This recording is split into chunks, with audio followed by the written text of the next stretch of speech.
Hera. Olympus की साम्राज्ञी हेरा यानी Juno क्रॉनस और रिया की पुत्री और इस प्रकार ज़्यूस की बहन थी। उसका जन्म सेमास या आर्गोस में हुआ था। पेलासगस का पुत्र टेमिनस उसे आर्केडिया ले आया और यहीं संभवतः ओकिनास और टेथिस के संरक्षण में हेरा का पालन पोषण हुआ। ऋतुएं उसकी परिचर्या करती थीं। होमर के अनुसार हेरा ज़्यूस की पहली प्रेमिका थी। हेरा के अद्वितीय रूप पर ज़्यूस मुग्ध हो गया और उसे प्राप्त करने की उसकी इच्छा प्रबल हो उठी। उस समय अभी क्रॉनस का आधिपत्य था। अपने पिता को अपदस्थ करके ज़्यूस सम्राट नहीं बन पाया था, लेकिन उसकी शक्ति और सामर्थ्य में किसी को संदेह नहीं था। हेरा ने ज़्यूस की प्रणयेच्छा का कोई विरोध नहीं किया और दोनों प्रेमी छिप छिप कर मिलते रहे। एक प्रचलित कथा के अनुसार विवाह से पूर्व ज़्यूस और हेरा सेमॉस में मिलते थे। सेमॉस का हेरा से विशेष संबंध है और उसे हेरा का जन्म स्थान भी माना जाता है। इसके अलावा क्रीट को भी उसका संयोग स्थल कहा गया है। थियोडोरस के अनुसार नॉसॉस की सीमा के अंदर थेरीस नदी के पास एक मंदिर था, जहां प्रतिवर्ष उस भूभाग के निवासी निश्चित धार्मिक कृत्य संपन्न किया करते थे। यह कृत्य बहुत कुछ विवाह संस्कार से मिलते थे। संभवतः इनको ज़्यूस और हेरा के वहां सहवास की स्मृति में संपन्न किया जाता था। एक तीसरी विचारधारा के अनुसार यूबोइया की एक गुहा में ओलिम्पस की इन दो महान शक्तियों का प्रथम दिव्य सहवास हुआ। नेक्सस को भी ये श्रेय दिया जाता है। बोआशिया में प्रचलित एक लोक कथा के अनुसार हेरा यूबोइया में निवास करती थी। ज़्यूस से प्रेम हो जाने पर वो उसके साथ भागकर आ गई। दोनों प्रेमियों ने कैंथरो पर्वत पर शरण ली। प्लूटार्क के अनुसार कैंथरो ने शरण में आए हुए प्रेमियों का स्वागत किया और उनकी सहायता की। कैंथरो के घने वृक्षों और लताओं ने उनके लिए एक सुंदर लुभावना कुंज बना दिया। सुकोमल हरी पत्तियों और वन फूलों से उनकी शैया तैयार की। इस अनूठे शयन कक्ष में जब ज़्यूस और हेरा प्रणय क्रीड़ा कर रहे थे, तभी हेरा की परिचारिका मैक्रिस उसे खोजती हुई पहुंची। इससे पहले कि वो विशाल पर्वत की कंदराओं में प्रवेश करती, कैंथरो ने उसे रोक दिया। उसने मैक्रिस को चेतावनी दी, आगे जाने की चेष्टा मत कर मैक्रिस, रुक जा। पर्वत के हृदय पर बने लता कुंज में क्रॉनस का पराक्रमी पुत्र अपनी प्रेयसी लीटो के साथ विश्राम कर रहा है। उनके आनंद में बाधा डालकर दुर्भाग्य को आमंत्रित न कर। कहीं ऐसा न हो ज़्यूस की क्रोधाग्नि तुझे जलाकर राख कर दे। ये शब्द सुनकर मैक्रिस भयभीत हो उठी।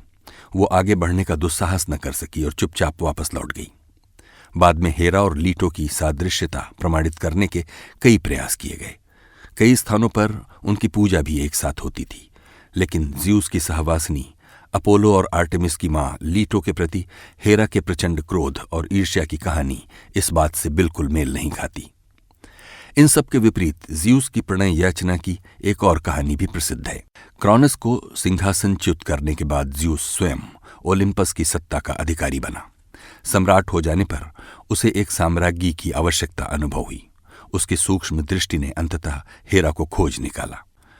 हेरा रूपवती तो थी ही। ज़्यूस क्रीट में नॉसॉस या आर्गोलिस के थॉर्नेक्स पर्वत पर अनेकों बार हेरा के प्रेम का प्रार्थी बनकर गया। भांति भांति से उसने हेरा का हृदय जीतने की चेष्टा की। क्रॉनस के पतन के बाद उसकी शक्ति तो सिद्ध हो ही चुकी थी। अब वो ओलिम्पस का सम्राट भी था। उसे देवताओं में सर्वश्रेष्ठ माना जाता था। उसके प्रभावशाली व्यक्तित्व के सामने दुर्धर्षतम शक्तियां भी न ठहर पाती। लेकिन इन सब विशेषताओं के होते हुए भी हेरा का मन वो न जीत पाया। अपने समस्त प्रयासों के बावजूद ज़्यूस को सफलता न मिली। अंत में उसने प्रवंचना का ही सहारा लिया। ज़्यूस ने हेरा के प्रिय पक्षी कोयल का रूप धारण कर दिया। उसकी आज्ञानुसार जोर से मेघ बरसने लगे। मूसलाधार बारिश में भीगी कांपती थरथराती ये कोयल हेरा के कोमल चरणों में जा गिरी। हेरा ने वत्सलता से उसे उठाकर अपने वक्ष से लगा लिया ताकि पक्षी का शरीर गर्म हो सके। तत्काल ज़्यूस ने अपना वास्तविक रूप धारण कर लिया और हेरा के सतीत्व को भंग कर दिया। इस तरह हेरा को ज़्यूस से विवाह करने को विवश होना पड़ा। ओलिम्पस के सम्राट ज़्यूस और हेरा का विवाह बड़ी धूमधाम से संपन्न हुआ। सभी देवी देवता इस परिणयोत्सव में शामिल हुए और नवदंपति को उपहार भेंट किए। इसी अवसर पर पृथ्वी माता ने हेरा को स्वर्ण फलों वाला एक वृक्ष भेंट किया, जिसकी रक्षा का भार बाद में हेस्पेरिड्स को सौंपा गया। ज़्यूस और हेरा ने अपनी सुहागरात सेमॉस में व्यतीत की। कहा जाता है कि वो एक रात 300 वर्षों तक चली। हेरा का वैवाहिक जीवन विशेष सुखमय नहीं रहा। यद्यपि वो जीवन पर्यंत अपने पति ज़्यूस के प्रति एकनिष्ठ रही, लेकिन वो केवल सिद्धांत के अनुसार ही देव सम्राट की एकमात्र पत्नी थी। ज़्यूस के नित नए प्रेम संबंधों के विषय में आप पहले ही सुन चुके हैं। हेरा को ज़्यूस का ये आचरण असह्य हो उठता। स्वाभाविक है कि कोई भी पत्नी अपने पति का अन्य स्त्रियों के प्रति आकर्षण सह नहीं सकती। अमरलोक की अमर्त्य साम्राज्ञी भी आखिरकार एक स्त्री, फिर एक धर्मनिष्ठ पत्नी थी। ज़्यूस की प्रेमिकाओं को देखकर वो जल उठती और उन्हें यथाशक्त दंड देती। हेरा के इसी क्रोधी और ईर्ष्यालु स्वभाव के कारण ही एनोकस की पुत्री ईओ वर्षों तक देश देश गाय के रूप में भटकती असहनीय पीड़ा भोगती रही। उसी ने कैलिस्टो का मनोरम रूप छीनकर उसे रीछ बना डाला। इतना ही नहीं, हेरा जहां तक संभव हो उन प्रेमिकाओं से उत्पन्न बच्चों को भी नहीं छोड़ती थी। आश्चर्य तो इस बात का है कि हेरा के हाथों अनेक निर्दोष रमणियों ने कष्ट पाया। उसके लिए इस बात का कोई महत्व नहीं था कि वस्तुतः दोष किसका है। बहुधा ज़्यूस ही भोली भाली अनुभवहीन किशोरियों को फुसलाकर अपनी अंकशायिनी बनने को अभिप्रेरित करता, या जहां अभिप्रेरणा असफल हो जाती वहां छल बल से काम लेता था। लेकिन हेरा के दंड की भागी वो असहाय स्त्रियां ही होती थीं। वो गौणतम अपराध के लिए भी उनका जीवन ही नष्ट कर डालती।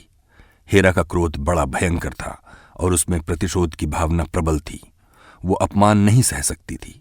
उसकी इसी प्रकृति के कारण ट्रॉय का युद्ध 10 साल तक चला और उसने तब तक चैन नहीं लिया जब तक ट्रॉय की गगनचुंबी अट्टालिकाएं मिट्टी में मिल नहीं गईं।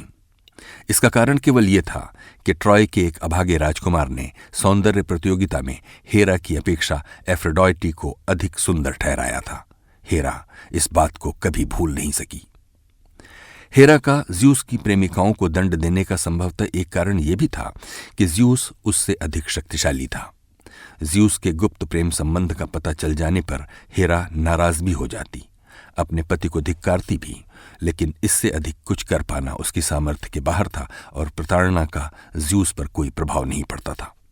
हर झगड़े के बाद वो दुगने उत्साह से अपनी वासना तृप्ति में लग जाता। एक बार हेरा और ज़्यूस में झगड़ा हो गया। बात कुछ ज्यादा बढ़ गई। नतीजा ये हुआ कि हेरा रुष्ट हो गई और किसी गुप्त स्थान में जाकर छिप गई। अब ज़्यूस बहुत चिंतित हो उठा। किस विधि से हेरा का पता लगाया जाए, और अगर पता चल भी जाता है तो उसे प्रसन्न कैसे किया जाए। आखिर ज़्यूस को एक उपाय सूझा। उसने एलोकोमिनियस की सहायता से सब जगह ये बात फैला दी कि ज़्यूस दूसरा विवाह करने वाला है। जंगल की आग की तरह यह खबर फैल गई। पृथ्वी, आकाश, समुद्र, सब जगह एक ही चर्चा थी।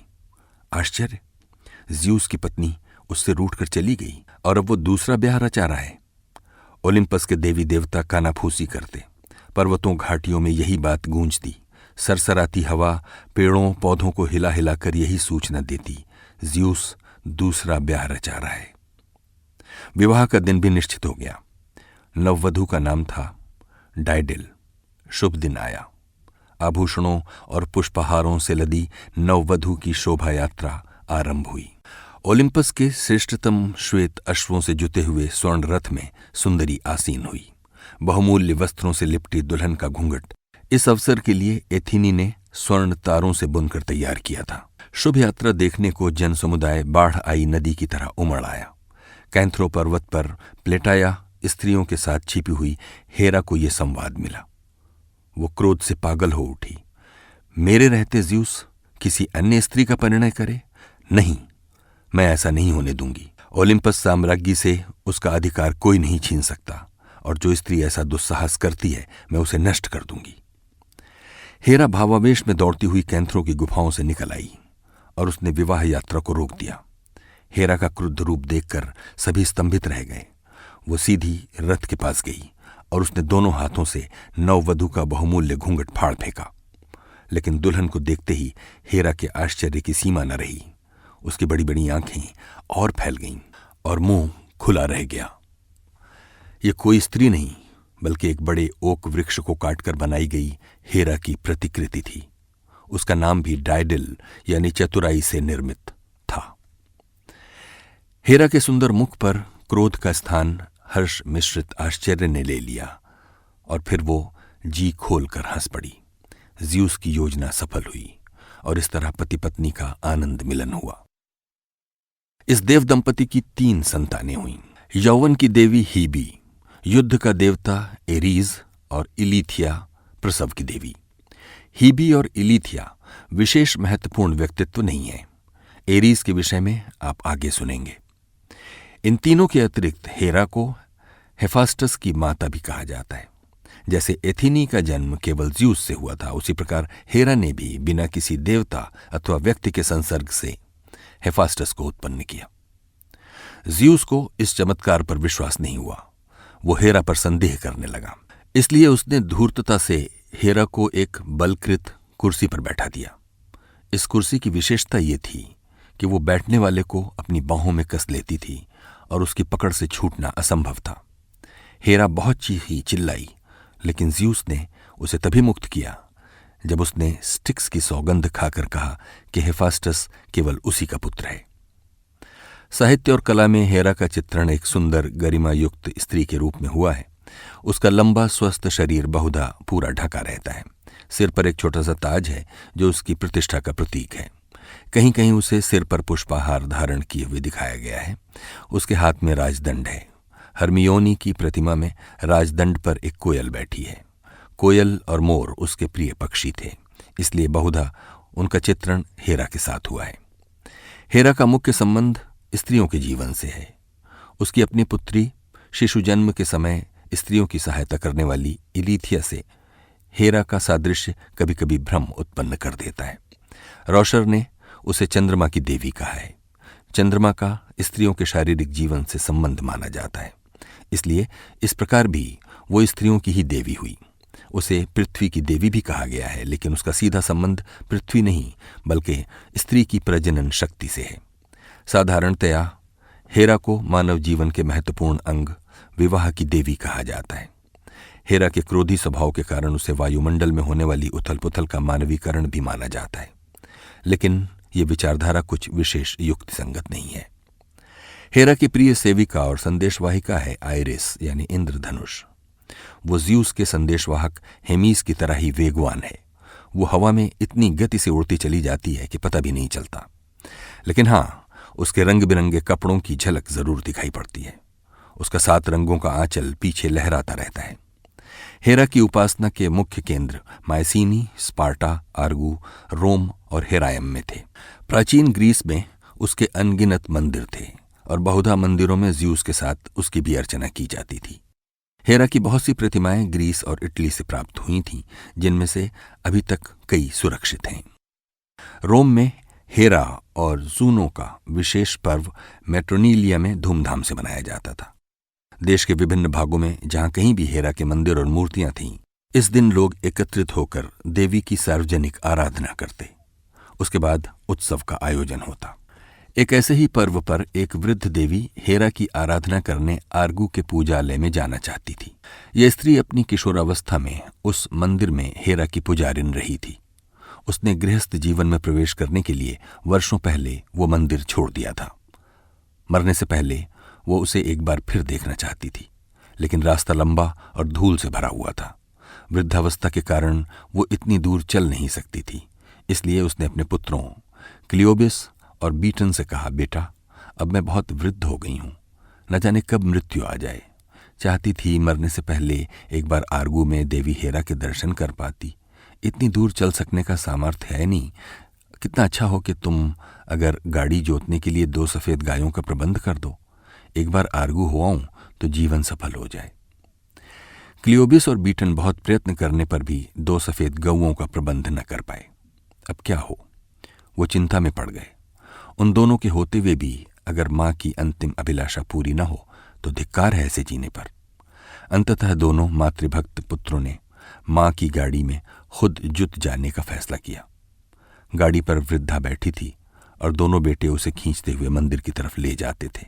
लोग उन्हें देखते और वाह वाह करते। मातृभक्ति का ऐसा अनूठा उदाहरण कभी देखने में नहीं आया था। जितनी भी प्रशंसा की जाए कम है। इसी तरह वो अपनी माँ को आर्गू के मंदिर तक ले गए।